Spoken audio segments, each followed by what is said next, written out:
Cordiales saludos a quienes nos acompañan en esta tarde, cuando iniciamos nuestro ciclo de conferencias Seguridad para periodistas en situaciones de riesgo.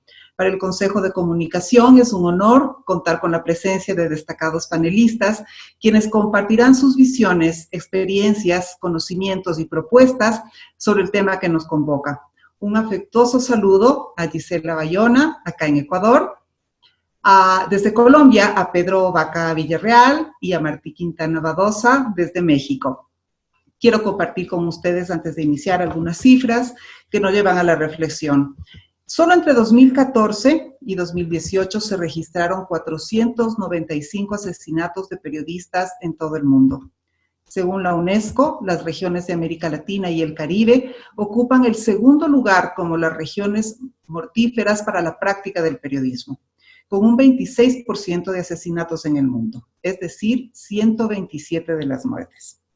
El desarrollo de contenidos periodísticos y coberturas sobre temas como conflictos armados, narcotráfico, contrabando de mercadería, trata de personas, corrupción o aquellos desencadenados por la pandemia actual ponen en riesgo la integridad física y emocional de quienes ejercen esta responsabilidad. La importancia de su labor para la libertad de expresión y el derecho a la verdad por parte de la ciudadanía demanda el respaldo articulado del Estado, de los medios de comunicación y de la sociedad. Bienvenidas y bienvenidos.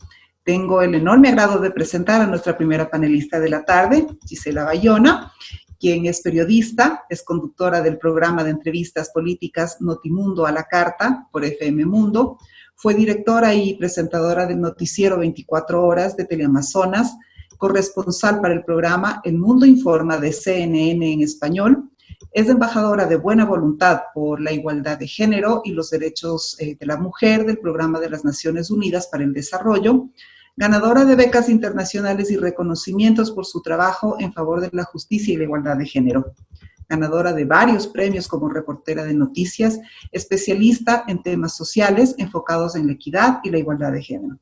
Gisela, muchas gracias y el espacio es tuyo. Gracias, Fernanda. Un gusto para mí poder participar y estar aquí hablando de este tema tan importante, como tú lo decías. Bueno, para empezar, hoy son más y muy distintas las amenazas que tenemos que sortear los periodistas en este bello oficio de contar lo que sucede en el mundo. Antes, en el tema de la seguridad, la principal preocupación estaba en aquellos que se encontraban esquivando balas en la línea de fuego de alguna guerra o de algún conflicto armado. Sin embargo, hoy más periodistas mueren o son agredidos fuera de zonas de guerra y en países democráticos. Yo esta vez he querido hablar sobre un tema que no se toca mucho en el ámbito de la seguridad del periodista, y para eso les quiero compartir una pequeña presentación en este momento. A ver, me avisan si es que la ven. La voy a compartir ahora. ¿Sí? Ahí la tenemos. ¿Sí? ¿La vemos? Ok. Bueno, el tema es cómo asumir dentro de esa seguridad tan necesaria para el quehacer periodístico el costo anímico y mental que significa vivir experiencias traumáticas a través de la naturaleza de nuestro trabajo en situaciones de riesgo. Yo justamente, revisando un poco los números de lo que sufrimos los periodistas, leía una entrevista súper interesante de Robert Fisk. Él es un veterano corresponsal de guerra, el más premiado y el más conocido de Reino Unido. Trabajó 34 años cubriendo conflictos en Medio Oriente. Le preguntaban si se puede ser feliz tras haber sido testigo de tanto horror. Bueno, él respondió que no, que tras repasar esa película de su vida, entre limpiezas étnicas, torturas, genocidios y bombardeos, el balance era sumamente doloroso. Fisk dijo: en mi juventud creí que era un privilegio ser corresponsal de guerra, pero con los años pienso que es una maldición. Yo creo que muchos de nosotros, sin necesidad de haber cubierto estrictamente una guerra, hemos pensado lo mismo al tener que asumir ese costo anímico y mental que significa vivir experiencias traumáticas a través de la naturaleza de nuestro trabajo en situaciones de riesgo. Son situaciones, un momentito, le cambio la, uy, ya me perdí, aquí está. Sí. Bueno, hablamos de situaciones que pueden ir desde la cobertura de un abuso sexual a niños, la violencia de género, un desastre natural o la misma pandemia de coronavirus que hoy nos afecta tanto al planeta entero. Yo recuerdo que, a ver, me ubico un poquito. Ahí estamos, sí. Bueno, yo recuerdo que mi primera cobertura internacional fue el terremoto de 7.8 grados en El Salvador. Decían que la sacudida fue equivalente a cerca de 160,000 toneladas de dinamita. Lo más grave no fue el sismo, sino el alud de tierra que cubrió por completo la colonia Las Colinas de Santa Tecla. Solo ahí murieron 700 personas que quedaron completamente sepultadas bajo toneladas de tierra. Yo cuando llegué con mi camarógrafo 2 días después del desastre en un vuelo humanitario desde el Ecuador, la imagen era realmente dantesca, como la están viendo ahí. Tenías que caminar sobre las casas, sobre las personas enterradas por el alud, mientras escuchabas los gritos desesperados de las madres que buscaban a sus hijos, además del terrible olor a muerte, porque los cuerpos empiezan a descomponerse, y preocupaba mucho la posibilidad de que se desate una epidemia. Y había llegado al lugar ya cientos de rescatistas de diferentes países, principalmente de México y de Japón, que son generalmente los expertos en temas de terremotos. Y ellos, cuando detectaban la posibilidad de encontrar un sobreviviente, se quitaban el casco y lo agitaban así con la mano, y pues todos los rescatistas corrían a ver qué encontraban, y obviamente los periodistas corríamos atrás de ellos para filmarlo y reportarlo todo. Yo contaba con pocas horas para hacer la cobertura y pues debía regresar en el mismo avión y el mismo día, así que hice mi trabajo con ese estrés del tiempo justo, estaba muy enfocada en el tema, pero sin siquiera tener la posibilidad de sentarme un minuto a analizar el infierno que se estaba viviendo en ese lugar. Luego regresé a Ecuador, tenía trabajando cerca o más de 24 horas seguidas, pero debía llegar al canal y editar mi nota para que salga en el primer noticiero. Bueno, así lo hice. Y luego llegué a mi casa a dormir, me acosté súper cansada y al día siguiente me desperté y lloré cerca de 3 días seguidos. Seguramente estaba viviendo lo que llaman el estrés postraumático. No lo sé porque yo no soy psicóloga, pero lo que sí sé es que en esas coberturas no te sirve un chaleco antibalas y los protocolos de seguridad no te dicen qué hacer o cómo prevenir esas circunstancias de riesgo emocional. No todos los medios, obviamente, cuidan de igual manera la seguridad de sus periodistas. Y por lo menos en lo que a Ecuador respecta y en mi experiencia de más de 20 años haciendo periodismo en este país, ni siquiera existen en los medios de comunicación ecuatorianos protocolos. Y si alguna vez en algún lugar existen, pues simplemente no se aplican. El periodista va a la cobertura, se juega la vida y muchas veces puede sufrir una agresión o vivir un acontecimiento traumático, y cuando te comunicas con tu director, con tu productor o con tu jefe de redacción, pues obtienes siempre la misma respuesta y no me van a dejar mentir.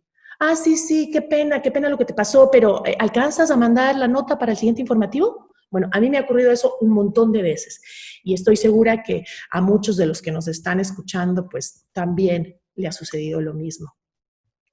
A mí me gusta hablar con anécdotas porque en base a esas experiencias que tenemos de coberturas en el terreno es que se puede trabajar en soluciones concretas. Así que voy a ir con otro ejemplo, ¿ya? Este es un ejemplo de un motín en el ex penal García Moreno. ahora es un museo. Pero si alguna vez han entrado, pues sabrán que es un edificio muy antiguo, con un patio central, ahí se ve el patio central.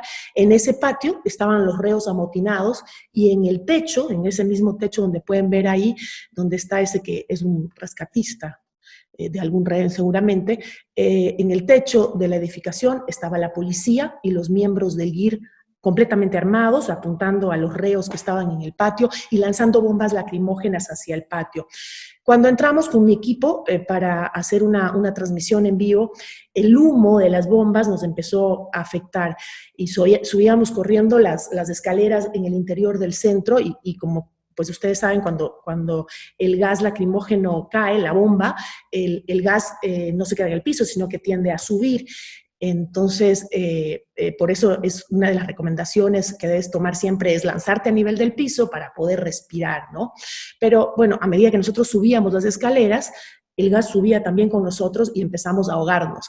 Cuando llegamos ya a la terraza, me desmayé y solo vi que uno de los policías se sacó su máscara y me la puso a mí para que yo pudiera respirar. Y cuando yo ya reaccioné, ya estaba fuera del penal, estaba en la calle, y en ese momento recibo una llamada de mi jefe y me dice, ¿dónde estás? Bueno, yo le digo, le cuento, ¿no? Lo que me estaba pasando, llorando y tosiendo porque estaba todavía un poco ahogada, y me dice, y eso que me estás contando, ¿lo pudiste grabar? Para ver si lo incluimos ahorita en la transmisión. Yo digo, no lo grabé, o sea, estaba casi muriéndome, el camarógrafo también estaba ayudándome y no lo pude grabar, disculpa. Bueno, eso es otra de las cosas que sucede muchísimo en nuestra tarea. Explotar el incidente traumático para vender más y generar mayor audiencia. Que no creo que esté mal. También es válido contar lo que nos toca vivir y volvernos incluso protagonistas de nuestras propias historias. Pero una vez más, ¿cómo asumir el costo anímico y mental que significa vivir experiencias traumáticas a través de la naturaleza de nuestro trabajo en situaciones de riesgo? Es algo que todavía tenemos mucho por trabajar. Bueno, luego de lo que sucedió con el equipo periodístico de Diario El Comercio, que fue asesinado mientras realizaba una cobertura en la frontera entre Ecuador y Colombia, ahí sí se volvió urgente el desarrollo de políticas públicas y acciones específicas que garanticen la seguridad de quienes se encuentran en situaciones de riesgo a causa de sus actividades en el periodismo. Incluso se hizo pues también una reforma a la Ley de Comunicación publicada en febrero de 2019 que planteó una protección especial por parte de los medios de comunicación y del Estado a los trabajadores de la comunicación que por sus actividades profesionales ponen en riesgo su vida. Bueno, a partir de lo que pasó con estos compañeros, se han publicado varios manuales y protocolos por parte de diferentes organizaciones nacionales, como por ejemplo el Consejo de Comunicación de Ecuador. Claro que ya existían desde mucho antes protocolos internacionales elaborados por la UNESCO, por Reporteros Sin Fronteras, por Naciones Unidas, todos para dar consejos de cómo garantizar la seguridad, la vida, la integridad y la libertad de los periodistas. Todos estos son protocolos o guías de consejos prácticos para trabajar en todo tipo de contexto, de zonas de guerra hasta de desastres naturales o pandemias. Pero ¿qué pasa, repito, cuando volvemos a casa? Después de haber visto lo que hemos visto, de haber vivido lo que hemos vivido. ¿Qué hacemos con las heridas psicológicas que dejan las coberturas en estos escenarios tan dolorosos? Todo manual, todo consejo siempre es súper útil, pero nunca va a poder contener todo lo que realmente puede ocurrir durante una cobertura periodística en un territorio hostil o en un escenario traumático.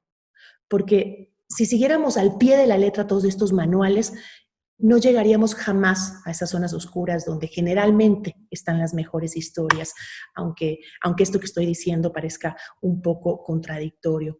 Por eso es que creo que como periodistas debemos preguntarnos siempre y tener incluso la opción de poder preguntarnos si podemos, si somos capaces o incluso si realmente queremos estar ahí. Porque esa es la dureza de nuestro oficio y a muchos nos apasiona inmensamente e incluso se convierte en una obsesión, en un vicio estar en esas situaciones de riesgo. Pero el problema viene después, cuando no sabemos qué hacer con esa carga emocional.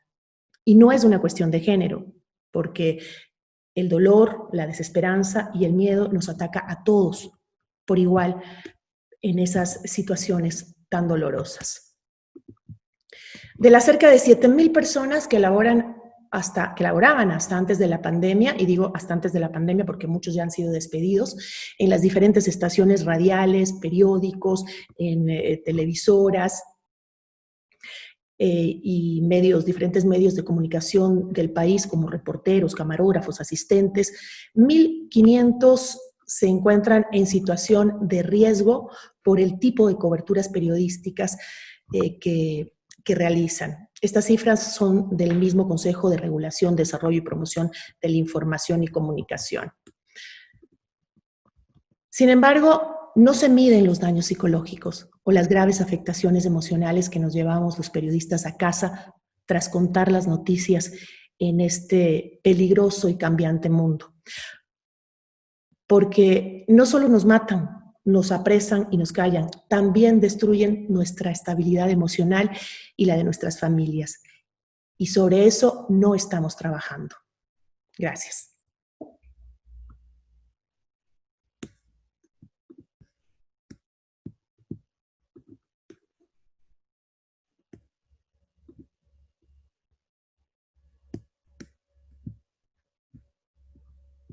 Fernanda. Muchas gracias, Gisela. Estaba justamente tratando de atreverme a resumir un poco lo que has dicho, que realmente nos deja pensando, porque es un aspecto que ciertamente nunca lo tomamos en cuenta.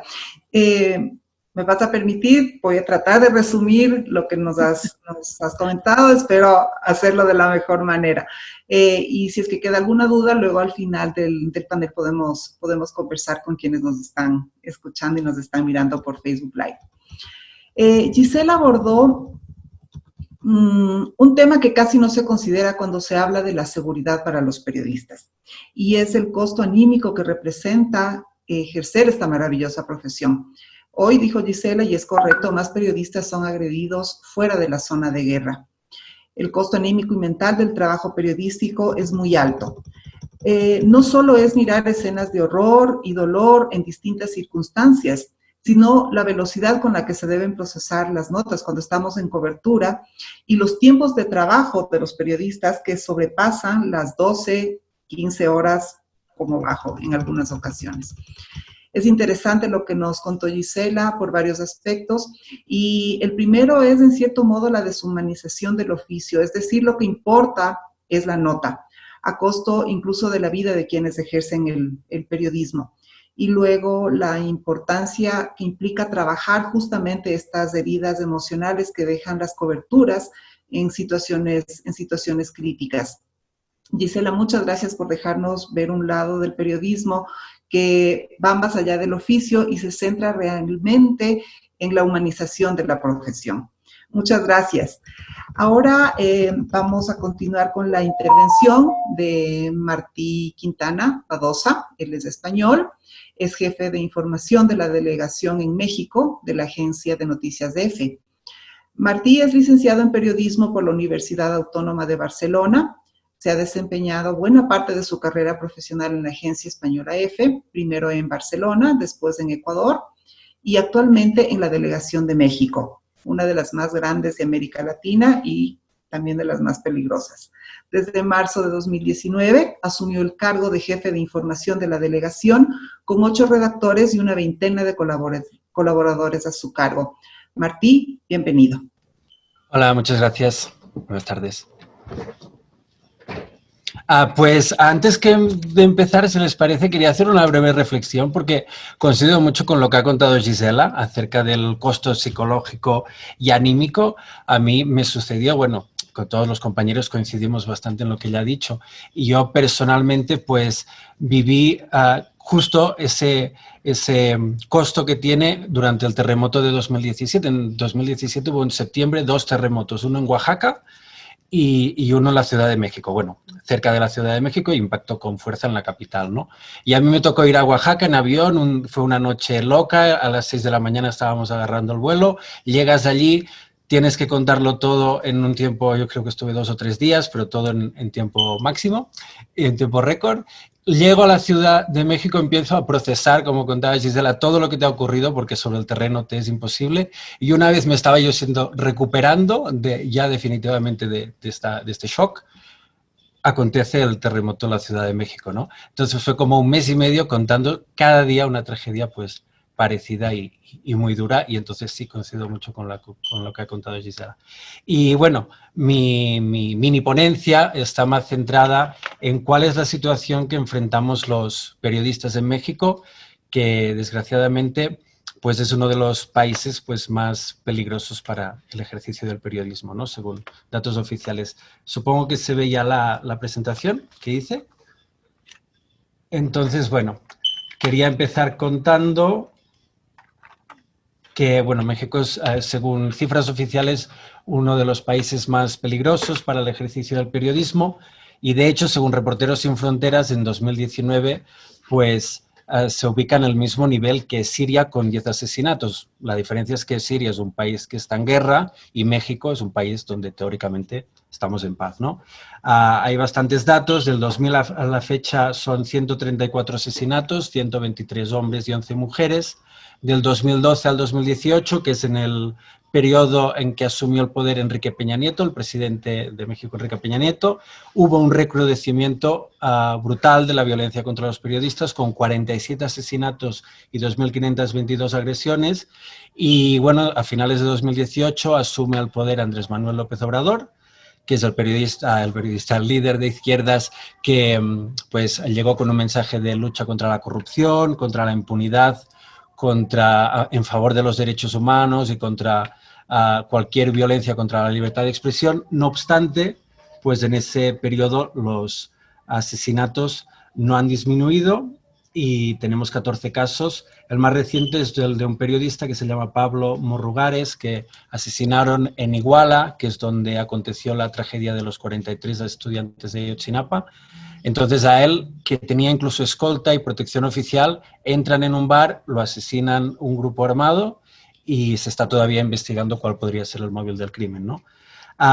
Quise contar, dentro de todos estos casos, que trágicamente son muchos, el de Rubén Espinosa, porque para mí fue mi primer golpe de realidad una vez llegué a México, ¿no? Yo llegué a México en 2014, en 2015 me reincorporo a la agencia EFE y entonces, en una de mis primeras guardias, se conoció el asesinato de Rubén Espinosa. Él era un fotoperiodista que estaba en la Ciudad de México, exiliado, se había refugiado en la Ciudad de México junto con una activista que se llamaba Nadia Vera.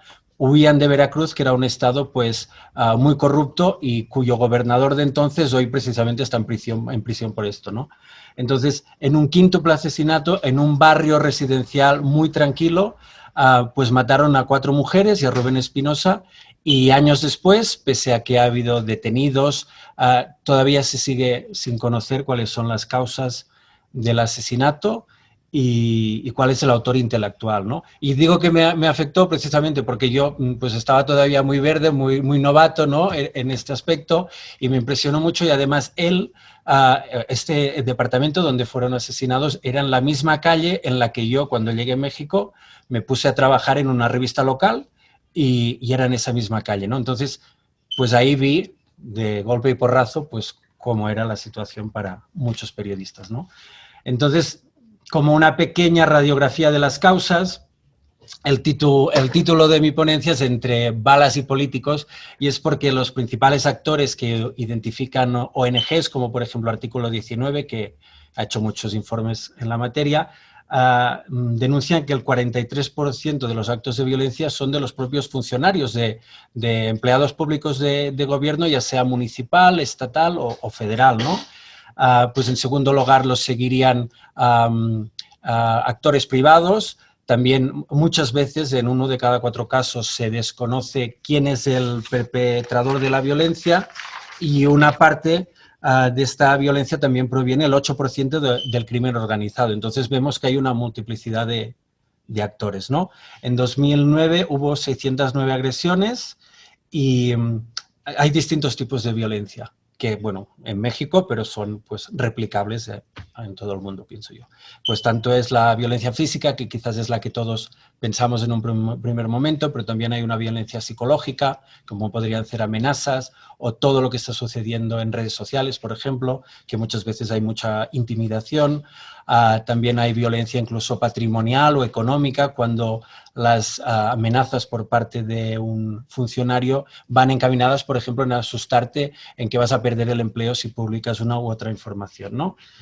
Y cuando he puesto aquí gran dispersión geográfica y retos diferentes, me refiero a que México es un país gigante y, por ejemplo, la Ciudad de México siempre ha sido considerado o era considerada un oasis para los periodistas, porque tú llegas de una cobertura en una zona de alto riesgo y allí te refugias, nadie te conoce, pasas mucho más desapercibido. Pero en los estados, los colaboradores que yo tengo en los estados, los periodistas locales, que muchas veces trabajan con varios medios de forma precaria o como freelance, pues tienen muchas veces muchos más riesgos, ¿no? Y entonces no es lo mismo trabajar en Sinaloa, por ejemplo, en la tierra del Chapo Guzmán, que todos pues, reconocemos, que trabajar en la frontera norte o sur, donde puedes verte involucrado por publicar una nota u otra en una red de trata, por ejemplo, y recibir amenazas. Entonces, México es muy poliédrico y esto todavía dificulta más, pienso yo, la protección del periodista. Entonces, entre muchos motivos, como los que estoy ya contando, pues está también la impunidad. En México, pues desgraciadamente, el 98% de los casos de los delitos normalmente terminan en nada, no hay una sentencia en firme, no hay un culpable. Y en el caso de los casos que se denuncian ante la Fiscalía Especializada, pues el índice sube a más del 99%. Entonces, esto obviamente genera mucha impotencia y genera pues que se perpetúen estas situaciones de violencia, ¿no? Y esto dentro de un país que vive en una espiral de violencia constante donde desgraciadamente desde hace años, por lo menos desde que yo llegué, cada año se supera la cifra de asesinatos y de feminicidios, ¿no? Entonces, la última pregunta que yo dejé aquí en abierto es si hay libertad de expresión. Y entonces encontré que según el último informe, el más reciente de Reporteros Sin Fronteras, México se ubica en la plaza 144 de 180. Entonces está en la cola de los países con libertad de expresión.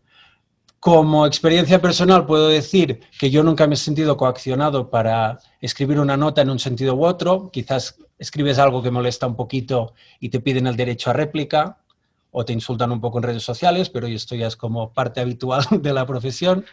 Y en cambio, pues sí que he notado que si bien existe esa libertad, también hay mucha autocensura, porque al final, sobre todo en estos estados con periodistas locales que trabajan en condiciones muy adversas a veces, pues si te amenaza un funcionario, si tienes una llamada sospechosa, ¿qué haces, no? Pues terminas tú mismo autocensurándote. Y a título personal, pues también la situación actual, que no sé si se conoce más allá de México, pero nosotros tenemos un presidente que cada mañana dedica 2 o 3 horas diarias a hacer una conferencia matutina donde abre el turno de palabras a la prensa, pero esto se ha convertido como en un arma de doble filo porque siempre hay como rifirrafes y como un ataque constante bidireccional, desde la prensa hacia el presidente, desde el presidente hacia la prensa, de cierta prensa, y entonces todo eso creo que desgraciadamente nos está abonando a que hagamos un mejor periodismo, sino al contrario, ¿no? Nos está haciendo perdernos en el enredo. Y ya para acabar, pues un poco también como contaba Gisela, pero cuáles serían las medidas de seguridad que existen en México y que muchas veces nos autoaplicamos, ¿no? Porque no hay un Estado que nos defienda. Entonces, en 2012 se creó este mecanismo de protección oficial por parte del gobierno de Enrique Peña Nieto, ¿no? Que paradójicamente ha sido el peor sexenio, la peor administración en cuanto a asesinatos a periodistas hasta el momento. Y este mecanismo pues garantiza que tengas escolta, que si te has sentido amenazado te pueden implementar incluso una herramienta que es un botón de pánico que tú puedes activar si te sientes pues amenazado. No obstante, no ha dado resultados y las cifras pues lo demuestran. Entonces, ¿qué hacemos los periodistas muchas veces? Pues nos cuidamos de la mejor manera posible con nuestros recursos. ¿Cuáles son las cosas que yo he implementado aquí en México y que son de sentido común y pues la verdad en que entre todos pues nos damos consejos? Pues más que nada cuando vas a un sitio de riesgo tienes que tener una muy buena planificación, saber dónde vas, con quién vas a ir, con qué horarios, con qué en coche, en taxi, quién va a ser, quién te va a acompañar. Luego, siempre es mejor, así lo intentamos hacer en la agencia F cuando viajas en una zona de riesgo o fronteriza, por ejemplo, que hay muchas tensiones, pues acompañarte de colegas locales porque conocen mucho más la región, saben por dónde ir, cómo, cuándo ir y de quién fiarte y de quién no. Y entonces, ya una vez sobre el terreno, siempre que se pueda, pues hacer un rastreo constante, ya sea mediante ubicación en tiempo real o llamadas cada X tiempo. Y previo a todo eso, pues intentar tener, yo lo intento tener de todos los colaboradores, pues una hoja de datos personales, cuál sería el teléfono de emergencia necesario en caso de que hubiera sucedido algo, incluso el tipo de sangre, etcétera. Y por último, así más a modo general, pero también es importante poder identificar a los aliados, ¿no? ¿Cuáles son, por ejemplo, las ONGs como Artículo 19, Reporteros Sin Fronteras, que en caso de que suceda algo pueden ayudarte o ponerte sobre la pista sobre quién ir? ¿Cuál sería también tu contacto, por ejemplo, en la Fiscalía con las autoridades de seguridad, que tú sepas que si denuncias alguna situación de amenaza te pueden atender más rápidamente? Y bueno, creo que todo eso al final hace que el periodismo en México, que por un lado además es un regalo porque es un país que no para, que no descansa nunca, pero por un lado nos permita pues estar pues un poco más protegidos en un panorama que tristemente es adverso para muchísimos periodistas. Y hasta aquí mi presentación. Muchas gracias.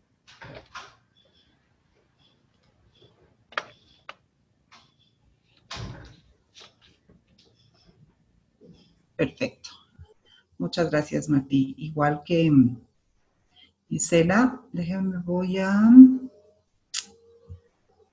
tratar de resumir lo que Martí nos ha contado de México, que realmente es uno de los países más peligrosos del mundo para ejercer el periodismo. Martí nos compartió las historias de varios periodistas agredidos, incluso hasta la muerte, esto en México. Hay algo muy grave al respecto y es que tampoco las autoridades esclarecen las muertes que ocurren con los periodistas e incluso con el resto de la población. Hay una multiplicidad de actores en la violencia que se ejerce a los periodistas. Hay violencia física, psicológica, amenazas de todo tipo, que incluso pueden darse en redes sociales, pueden ser amenazas patrimoniales, por ejemplo, amenazarte que vas a perder tu puesto de trabajo. Hay dentro de esto de las amenazas también existe una autocensura que están ejerciendo los periodistas justamente por el miedo que implica ejercer el periodismo y revelar algunos temas. Todas estas amenazas al periodismo vienen desde las autoridades, pasando por la delincuencia común, por el crimen organizado y el narcotráfico. Es indispensable contar con mecanismos reales para la seguridad de los periodistas, nos ha dicho Martí, él nos ha comentado que en México se han implementado algunos, pero que realmente no terminan siendo del todo efectivos. Ante eso, Martí compartió con nosotros algunas pautas que él y sus colegas realizan para tratar de protegerse de mejor manera. La primera es realizar una planificación al detalle de todas las coberturas riesgosas que van a realizar, con contactos, con números de teléfonos, horarios fijos. Luego, si es que se va a sitios específicos, a locales, contar con colegas de ese sitio, justamente que son los que conocen más los detalles de los lugares. En el terreno, hacer un rastreo constante con llamadas permanentes, explicando dónde estamos, a qué horas nos vamos a movilizar. tener una hoja de datos personales de los colegas, identificando además a los aliados de ONGs que se encargan justamente de brindar apoyo y protección a los periodistas. Tener un contacto en la fiscalía también resulta interesante y puede servir de protección para los colegas. Gracias, Martín, por compartir esta realidad en México, que realmente es muy dura y que esperamos que no se replique a esos niveles en otros países. Ahora tengo el agrado de presentar a Pedro Vaca Villarreal, quien nos acompaña desde Bogotá, en Colombia. Pedro es director ejecutivo de la Fundación para la Libertad de Prensa. Es abogado y magíster en Derecho de la Universidad Nacional de Colombia, director ejecutivo de la Fundación para la Libertad de Prensa, litigante de casos de libertad de expresión en Colombia y ante el sistema interamericano, docente de la maestría en periodismo de la Universidad de los Andes y profesor del pregrado en periodismo de la Universidad del Rosario, Argentina, redactor del capítulo Colombia del Informe Global sobre Libertad en Internet de Freedom House, tallerista de la UNESCO para jueces en América Latina, cofundador de Presunto Podcast y Ryan Fassel Fellow del International Forum of Democratic Studies. Pedro, gracias por acompañarnos y bienvenido. Muchas gracias, María Fernanda, Gisela, Martí, también un gusto estar con ustedes en este panel. Y quisiera pues compartir de alguna manera como una reflexión alrededor de lo que ha sido la protección a periodistas en Colombia, ¿no? Es decir, la Fundación para la Libertad de Prensa ayudó al Estado colombiano a crear el primer programa de protección a periodistas del mundo por allá a finales de los años 90. Entonces, buena parte de las discusiones que hoy se están dando sobre seguridad de periodistas tienen su origen de cierta forma en el conflicto colombiano. Y esto pues no es algo de lo cual nos sintamos orgullosos, porque ser un país donde se amenaza la prensa durante muchos años, pues no es motivo de orgullo, pero sí creemos que es una experiencia que debe estar puesta en disposición de, pues de los desafíos de la prensa hoy en día, ¿no? Es decir, yo también creo que en estos 20 años ha cambiado el mundo mucho, ¿no? Y ha cambiado el entorno también en el cual se ejerce el periodismo y por lo tanto también los riesgos, ¿no? Entonces, por un lado, ahorita Martí hablaba del ranking de Reporteros Sin Fronteras, ¿no? Entonces, el ranking de Reporteros Sin Fronteras, además de ser una medición del estado de libertad de prensa en todos los países, digamos, de Naciones Unidas principalmente, pues también es una gama entre democracias y autoritarismos, ¿no? Es decir, como aquí no vamos a entrar en una discusión de si Corea del Norte es un país democrático. Digamos, no hay un solo ranking en el cual figure como un país democrático, y de cierta manera la agenda más clásica de seguridad de periodistas también estaba atada a si los países eran o no democráticos, ¿no? Entonces, países con conflictos, países de cierta manera estados fallidos, pues países en los cuales las garantías a la libertad de prensa pues ni siquiera se esperaban, básicamente porque no existía un Estado de Derecho, etcétera.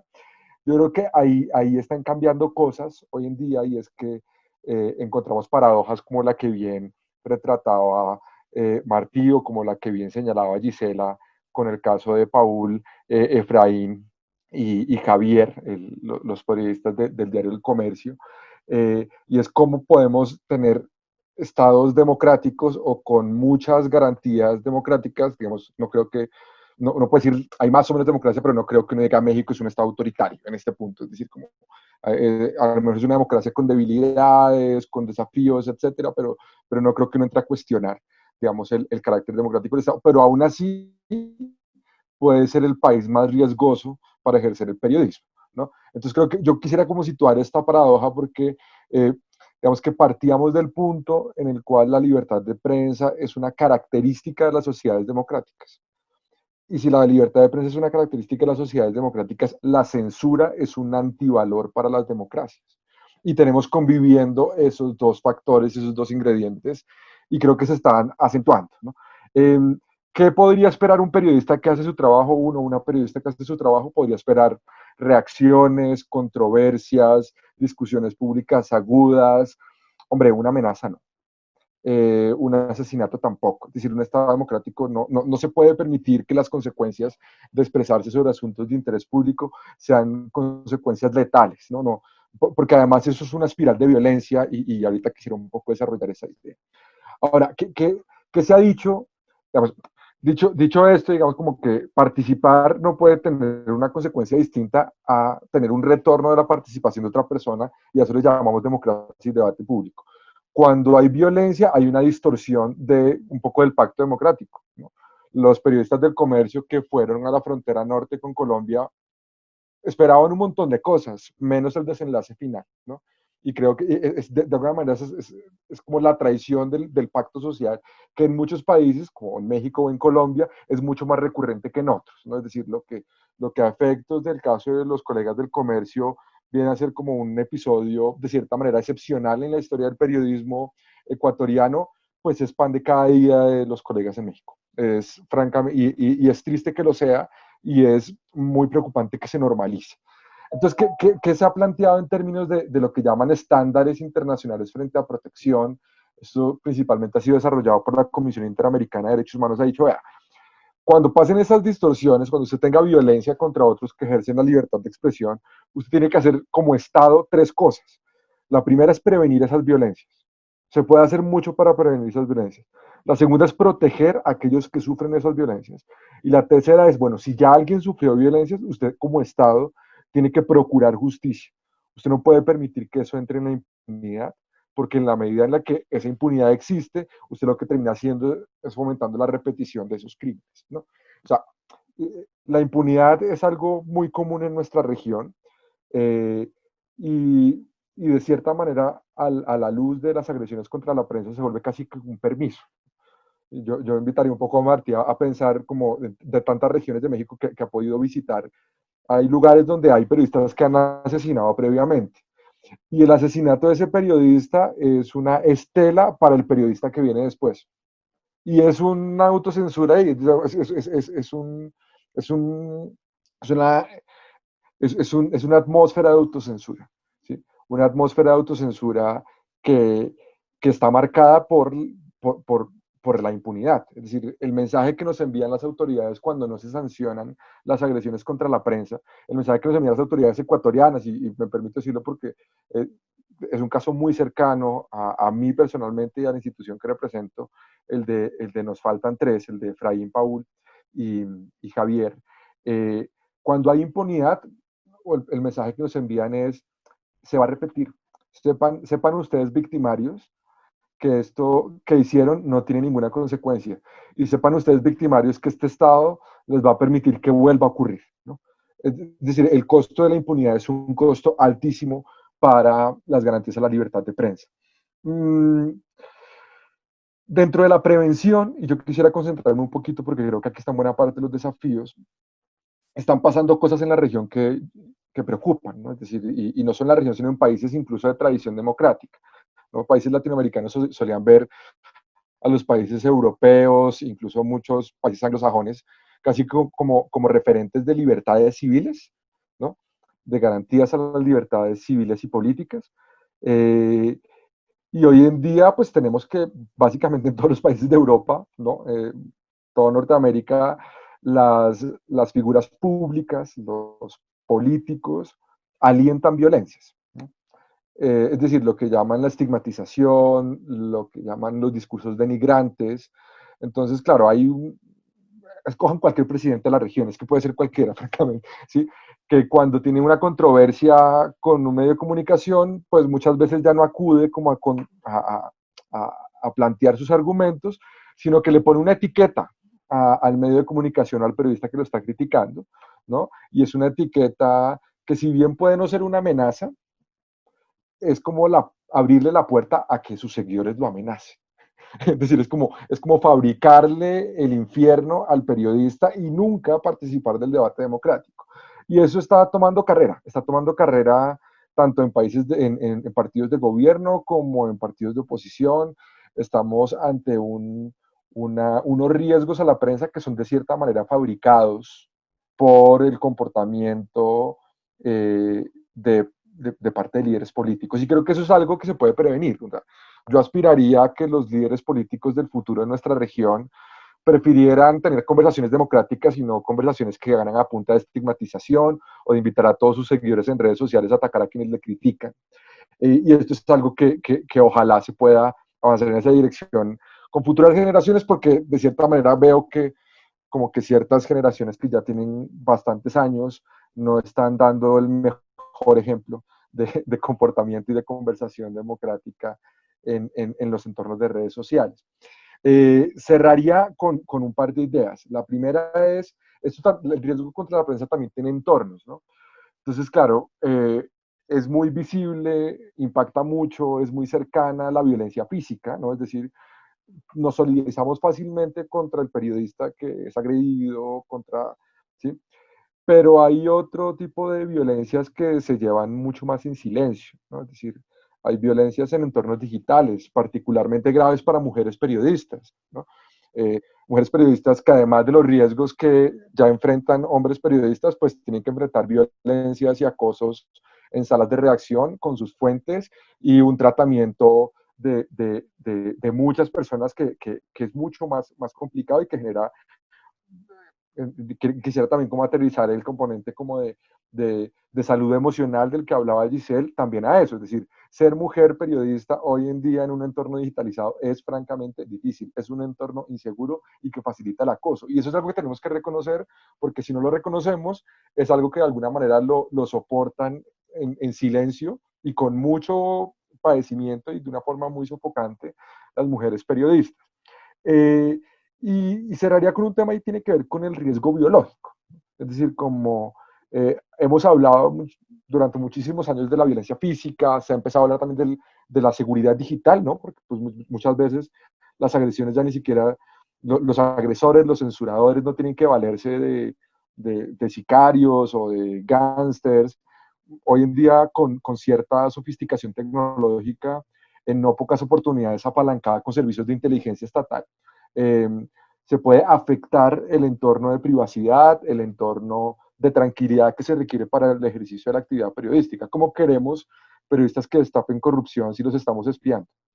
Digo, porque eso es algo que también entra dentro de las lógicas de seguridad y para lo cual también los periodistas de hoy en día tienen que empezar a prepararse. Es decir, no solo se trata de lo que bien planteaba Martí, de asegurar de cierta manera el terreno de descubrimiento, sino también las herramientas, los dispositivos, las conversaciones, y ahí creo que hay bastante por explorar y ojalá haya periodistas curiosos porque hay muchísima información por devorar a nivel de seguridad digital.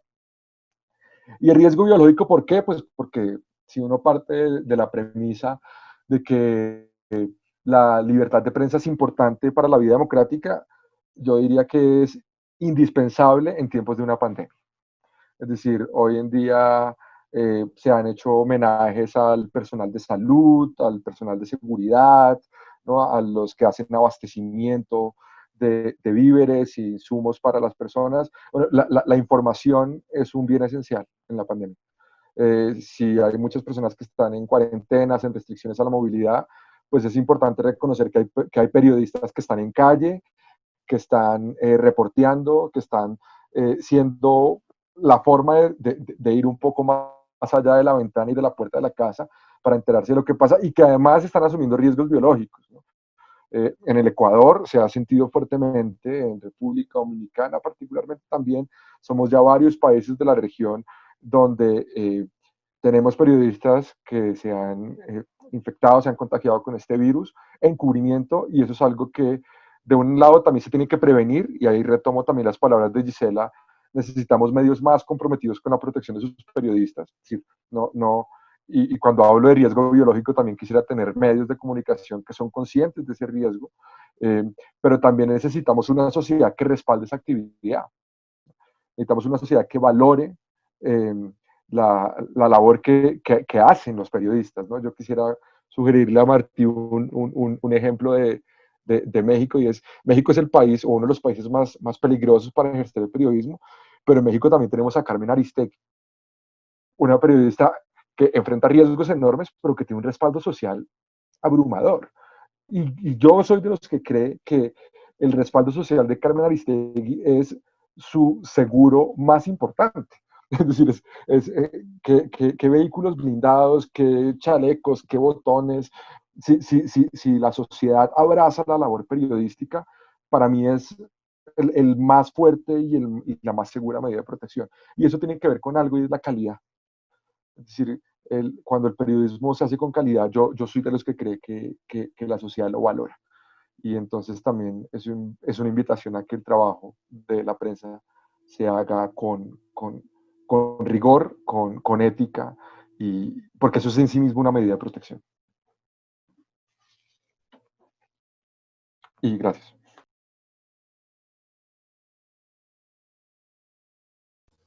Muchísimas gracias, Pedro. Realmente las tres exposiciones brillantes, creo que cerramos con broche de oro. Voy a tratar de resumir igual la exposición de Pedro. Pedro dijo algo muy importante y es en lo que se basó su exposición, y es que cuando hay violencia hacia los periodistas hay una distorsión de la democracia.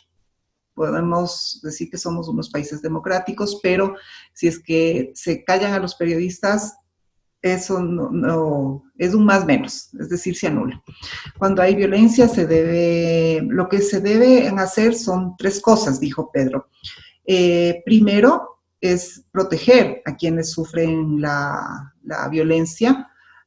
Bueno, antes de eso hay que prevenir, luego proteger a quienes sufren violencia, y cuando ya ocurrió, que se espera que sea lo menos posible, el Estado debe ser justo y no debe permitir la impunidad, porque es un mensaje justamente para que esto siga sucediendo. Para Pedro es muy importante el tema de la impunidad y no dejar impunes estos crímenes contra los periodistas, que son realmente contra la libertad de expresión. El asesinato de un periodista, dijo Pedro, es una espiral que no solo va hacia que la violencia continúe, sino hacia la autocensura, por el miedo de ejercer el oficio. Y el costo de la impunidad es muy alto para la libertad de prensa. El ataque de prensa inicia etiquetando al periodista y a los medios de comunicación para que la violencia se produzca. Estigmatizar y propender la violencia de otros es una moda perversa, muy grave, que se está dando últimamente en contra de la libertad de expresión, porque es propender para que otros ataquen a los periodistas a través de redes sociales e incluso violencia física. Hay violencias muy graves, hay todo tipo de violencias, como ya lo habían puntualizado Gisela y Martín, pero hay una especialmente grave para las mujeres porque facilita el acoso y la violencia sofocante y agresiva desde todo punto de vista, especialmente a través de redes sociales. Pedro puso sobre la mesa el tema del riesgo tecnológico desde la cobertura, y algo muy importante es que la información es un bien esencial. Hablando de la cuarentena justamente, y desde el Consejo de Comunicación reconocemos el trabajo que realizan los colegas periodistas porque se encuentran en un riesgo constante. De hecho, todas estas actividades que estamos llevando a cabo justamente es para reconocer ese trabajo y para desde alguna manera provocar que la sociedad lo reconozca y más que eso que lo defienda. Justamente Pedro hizo un llamado a reconocer el trabajo de los periodistas, del ejercicio en sí, pero más que nada como un valor de democracia que debería defenderlo la sociedad en su conjunto. Esto tiene que ver también con la calidad, para que la sociedad defienda el oficio que ejercemos y también lo valore.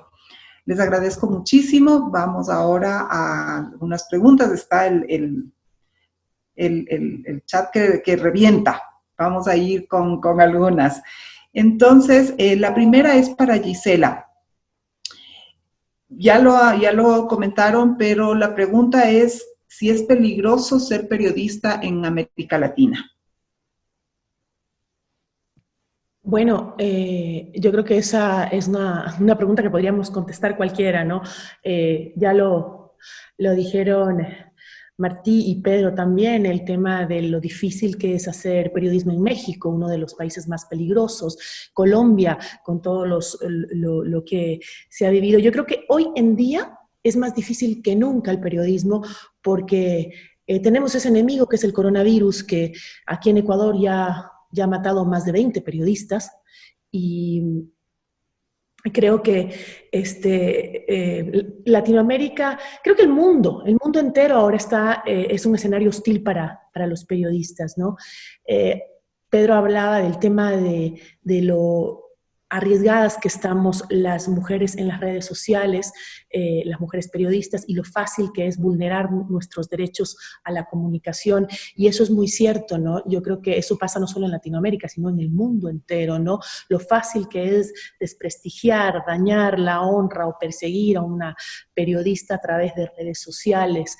Y eso es muy común aquí en el Ecuador, cómo lo utilizan los funcionarios, incluso funcionarios públicos, para amedrentar al periodista, para tacharlo, para criticar su trabajo. Pero creo que eso no nos debe amedrentar o no nos debe hacer que bajemos la guardia, porque a veces creemos que las redes sociales o el Twitter, sobre todo los periodistas, es el mundo exterior, y no lo es, ¿no? Es un pedacito muy, muy pequeño, sobre todo el Twitter, es muy, muy pequeño. Los periodistas nos estamos centrando mucho en esa red social y a veces sufrimos por las agresiones que nos llegan a través de esa red social, cuando incluso el mundo digital es mucho más amplio que el Twitter, y la gente en general a la que nosotros nos debemos y debemos llegar no está solo en esa red social. Pero sí, creo que no solo en América Latina, hacer periodismo para hombres y mujeres hoy en día es muy difícil en el mundo entero, y los riesgos están ahí. Muchas gracias. Para Martín, Walter Arias pregunta, desde tu experiencia frente a todos estos riesgos que hemos conversado en esta tarde, los estudiantes de periodismo, ¿qué deberían aprender como parte de su formación?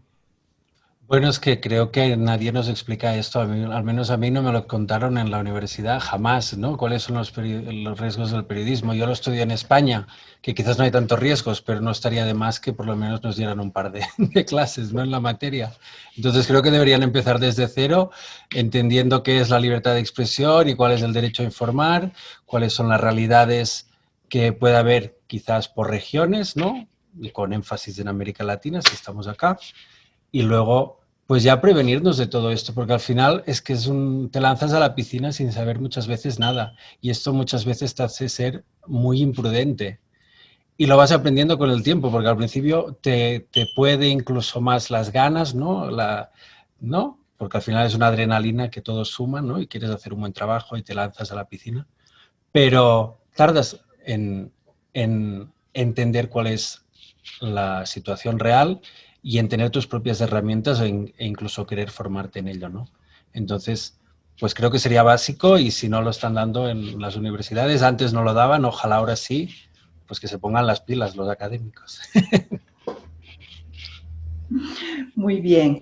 Para Pedro, los periodistas que informan sobre situaciones de riesgo, ¿no deberían ser considerados profesionales de primera línea? Hay una analogía que se suele hacer como con el periodismo de conflicto, el periodismo de guerra, ¿no? Los conflictos hoy en día son muy irregulares, ¿no? Y yo creo que un periodista no es un militar, o sea, yo parto de ese punto. Yo creo que un periodista es un actor más civil y es una voz civil para los intereses civiles, aunque, digamos, ahí puede haber como una discusión más grande. Ahora, yo lo que sí creo es que crecientemente, y creo que aquí estamos representados 3 países donde las realidades urbanas y rurales son diametralmente distintas, ¿no? Es decir, lo que podemos asumir como entorno democrático urbano en Quito, en Ciudad de México, en Bogotá, puede ser bastante equivalente, que es muy distinto a cualquier lugar que esté en una ruralidad de a 4 o 6 horas. Es decir, tampoco es que haya que gastar mucho tiempo en eso. Y creo que hay un riesgo muy fuerte de lo que nosotros en la FLIP hemos llamado las zonas silenciadas, ¿no? O sea, cuando fue el secuestro y el asesinato de Efraín, de Paul y de, y de Javier, eh, no solo estamos hablando de un caso, estamos hablando de una zona a la cual muy seguramente el próximo periodista que quiera ir a reportear va a decir, esto pasó, y a lo mejor me quiero quedar, a lo mejor no quiero ir, a lo mejor, y entonces al final el propósito periodístico, que es revelar lo que está pasando en una zona olvidada, en una zona remota, ahí ganan los violentos, porque los violentos lo que quieren es estar sin periodistas. O sea, si están sin periodistas, pues entonces traficamos droga tranquilamente y entonces hacemos corrupción sin que nadie nos mire. Es decir, la prensa estorba para el autoritario, para el poder corrupto, etc. Y siento que ahí hay un reto enorme, porque además a los periodistas les piden que hagan investigaciones a profundidad, con enfoque diferencial de género, con perspectiva ambiental, en formatos innovadores, rápidamente, ¿no? Con unos copies perfectos en redes sociales, y la verdad es que el sector se está cayendo. O sea, para eso se necesitan recursos, para eso se necesita, ¿sí?, una serie de condiciones que no están dadas, y el periodismo cada vez, y los periodistas cada vez les exige más, con muchos menos recursos, ¿sí? Yo creo que si hay una habilidad que hay que desarrollar en las facultades de periodismo es la versatilidad. Antes había toda una cadena, ¿no? En las salas de redacción eran unos equipos de fútbol gigantes. Hoy en día parece ser como unas triadas, ¿no? 5 personas para hacer un montón de cosas y en un entorno mucho más demandante.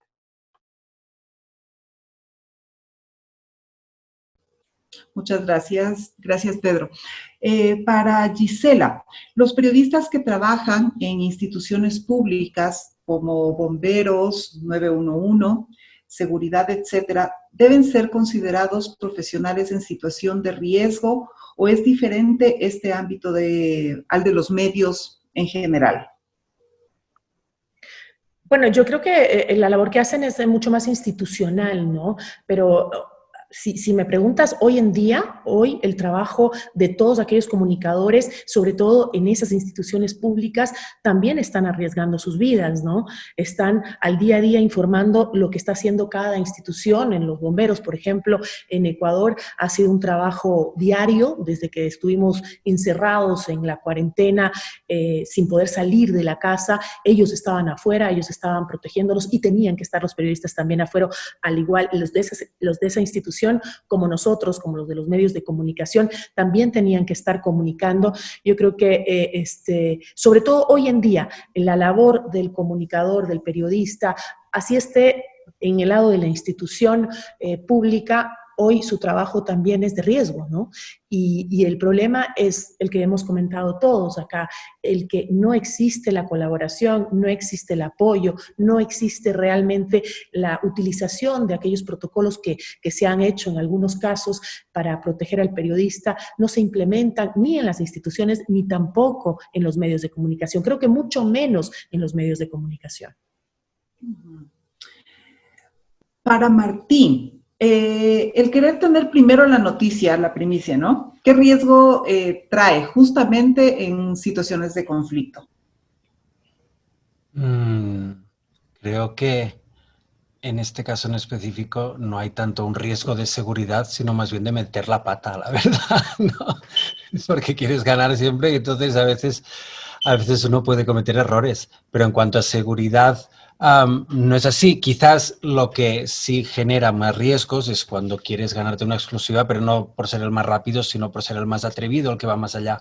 Yo aquí podría contar, por ejemplo, que hubo un caso pues muy mediático en España, que fue un asesinato en Ciudad Victoria, en el estado de Tamaulipas, que es fronterizo, y asesinaron a una mujer española, y era un caso muy extraño porque era el marido que iba solo en una carretera, no se sabía si había sido el marido, la versión del marido era que habían sido 2 jóvenes, y por ejemplo yo pues tuve pues en exclusiva, porque tenía mucha relación con su abogado y con la familia, la entrevista de este hombre, que en ese entonces no estaba, o sea, estaba en prisión, pero todavía estaba pendiente de juicio, ¿no? No se sabía si era inocente o culpable.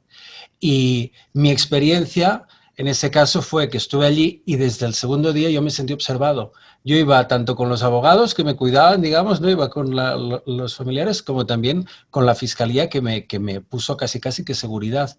Y yo me sentí raro, ¿no? Allí era una ciudad de unos 100.000 habitantes, pero yo allí sí sentía pues la presión de que no estaba solo en esa cobertura, pese que fui solo con la cámara, con la camarita, con todo lo que tú puedes imaginar, como contaba Pedro, de la versatilidad, ¿no?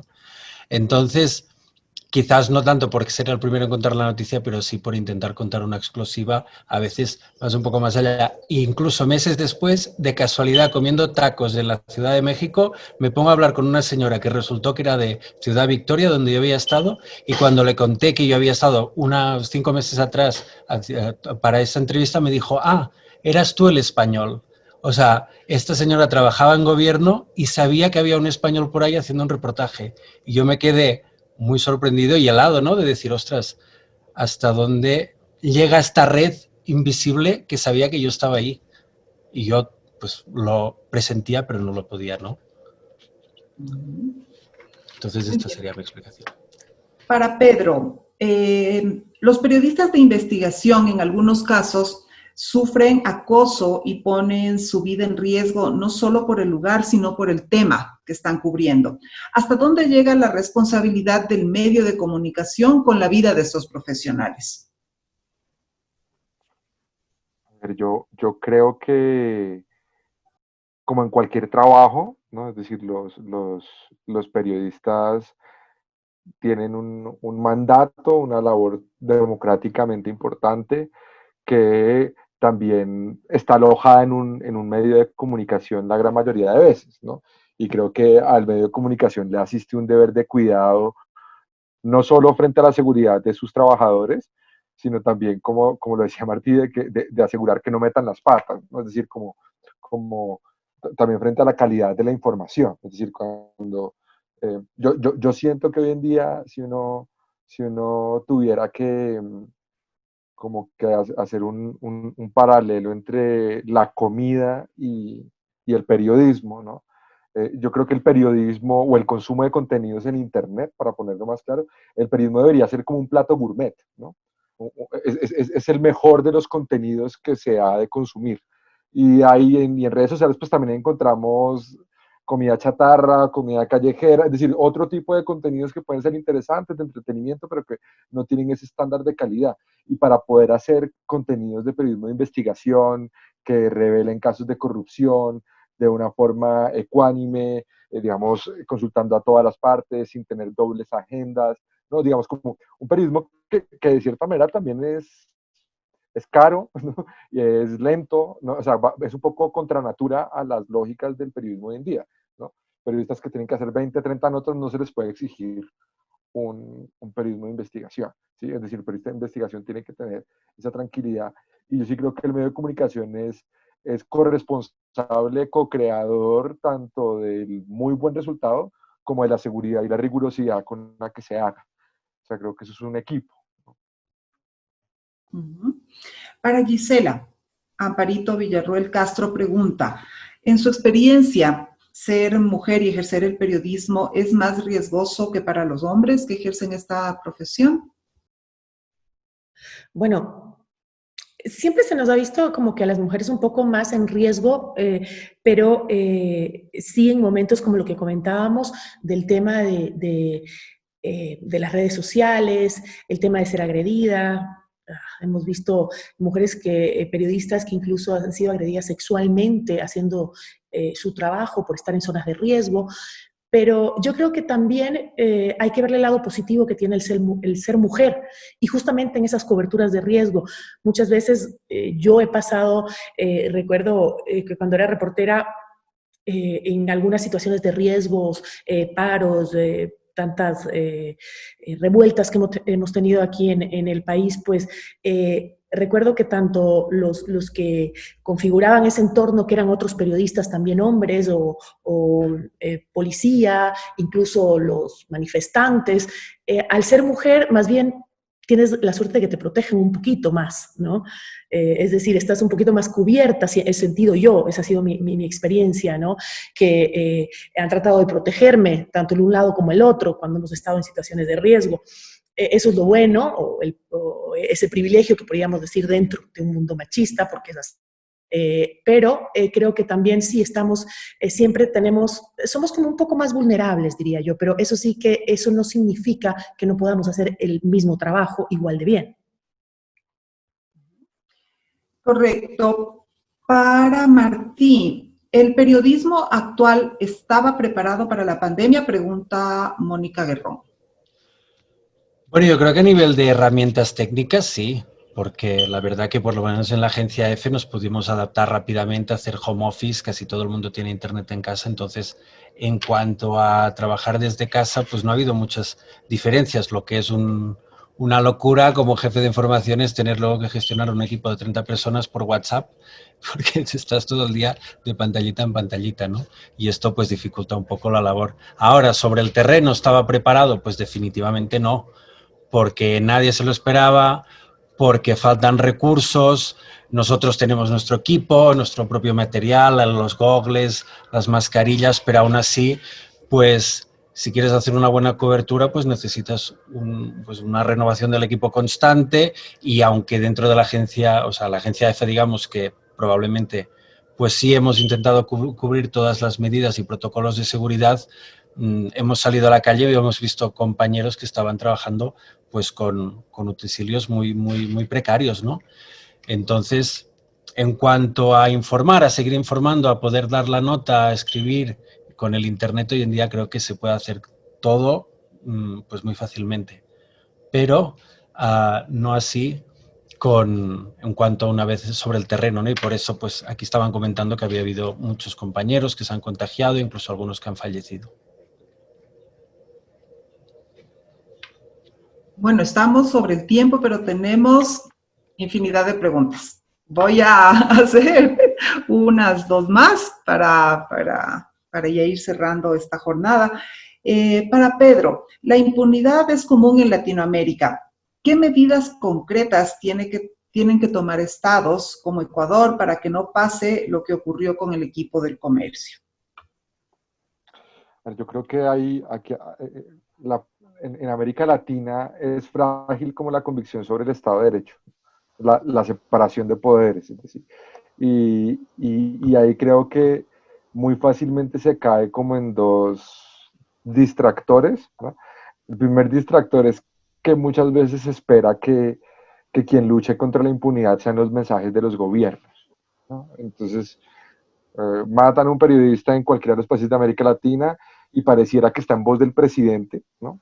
Resolver el tema judicial y pareciera que los gobiernos se sienten bien diciendo que rechazan ese tipo de asesinatos, cuando en realidad lo que se tiene que tener es un poder judicial independiente, con toda la capacidad de investigación, que tenga, digamos, como todo el equipamiento y la autonomía para llegar hasta las últimas consecuencias, ¿sí? Y lo segundo es que creo que los ciclos en los cuales, el segundo distractor es que los ciclos en los cuales se mide el acontecer periodístico son a muy corto plazo, y la impunidad y los casos judiciales, y pues aquí seguro Martí debe conocer un montón de casos judiciales de graves violaciones a derechos humanos en México, son periodos más largos, ¿no? Entonces, de cierta forma, digamos que no hay, o sea, el Poder Judicial ni tiene siempre la capacidad, pero muchas veces puede estar o presionado o puede estar incurriendo en temas de complicidad. O sea, no me estoy refiriendo a ningún caso en particular, estoy poniendo como ingredientes que suelen intervenir en la ecuación. Eh, y, y pareciera que solo la persistencia de las víctimas puede dar un asomo de justicia, ¿no? Es decir, y ahí sí me quisiera referir al caso de Nos Faltan Tres en Ecuador. Es decir, si va a haber justicia en este caso, que creo que hay muchos obstáculos, creo que no va a ser por los sistemas judiciales de Colombia y Ecuador, sino creo que va a ser a pesar de esos sistemas judiciales y sobre todo por la persistencia y la constancia de los familiares, que me parece que es una carga muy pesada, ¿no? Es decir, ya suficiente carga es la pérdida como para que encima tenga que estar, digamos, los familiares pedaleando el sistema judicial. Creo que eso es algo que valdría la pena replanteárselo, no solo en este caso, sino en muchos otros. Para Gisela, ¿en qué medida usted considera que en Ecuador el periodismo investigativo, sobre todo en temas de comunicación, ha sido aplacado a lo largo del tiempo? Bueno, hay muchos casos en Ecuador en donde vivimos 10 años de un gobierno que se encargó de prácticamente tener a la prensa acorralada. Yo creo que a mí siempre me gusta ver el lado positivo de las cosas y creo que durante esos años aprendimos a ser mucho más minuciosos con la información. Lo que decía antes Martí, el de no arriesgarte a meter la pata, ¿no? Porque antes sí éramos muy ligeros en el tema de, por eso que llamamos la primicia, que es una tremenda estupidez, porque ya vemos que la gente no sigue primicias y no sigue buenos reportajes o buen periodismo. Entonces, por ese afán de querer tener la primicia se cometían ciertos errores, pero creo que es preferible cometer errores a no tener una prensa libre. Creo que hemos mejorado mucho, hemos trabajado en ser más minuciosos con la información, como decía, en tratar de contrastarla mucho más. Pero sí se siguen dando casos en donde no solo amenazas que vienen del Estado. Durante esos 10 años yo creo que como se vendió mucho el concepto de el prensa corrupta, el concepto de esa prensa que quería dañar a un gobierno o quería sacar o poner un gobierno, se nos hizo mucho daño en el tema de que no solo se trataba de que las agresiones venían desde el lado de los gobiernos, del Estado, de los funcionarios públicos, sino también venía de la gente común. Yo recuerdo que a veces yo me acercaba a hacer un reportaje que no tenía nada que ver con un tema de gobierno, un tema político, y la gente me decía, oye, pero cuidado con lo que dices porque te demando, ¿no? Entonces, las demandas aquí era cada periodista, el que menos tenía 10 demandas, porque todo el mundo te demandaba. Y creo que eso lo que genera es justamente esa autocensura, que después digo, ¿para qué me quiero meter en tanto lío? ¿Para qué quiero estar de juicio en juicio? Mejor me callo, veo esto y me hago del de la vista gorda y miro para otro lado, ¿no? Porque nos daba miedo, porque no queríamos arriesgar nuestra familia, nuestro puesto de trabajo. Entonces, sí, o sea, las agresiones o los intentos de callar a la prensa en el Ecuador han estado por mucho tiempo y siguen estando en muchos casos. Muy bien, muchas gracias a los tres. Antes de cerrar esta jornada que ha resultado por demás interesante y lo demuestran todos los seguidores que tenemos en nuestras redes sociales, vamos a seguir conversando sobre este tema mañana y pasado, porque es un tema que ha generado definitivamente muchísimo interés y les agradecemos infinitamente. Mañana conversaremos sobre temas jurídicos y periodismo y estará con nosotros Diego Casar Vaquero, director y editor general de la revista digital La Barra Espaciadora. Jennifer Bolaños Moreno, agente fiscal de la Fiscalía Provincial de Guayas y Galápagos, y Gustavo Valencia, que es especialista del Consejo de Comunicación. El día viernes continuaremos conversando sobre este tema más relacionados con la cobertura y qué hacer justamente para tratar de protegernos y de mejorar la seguridad para los periodistas.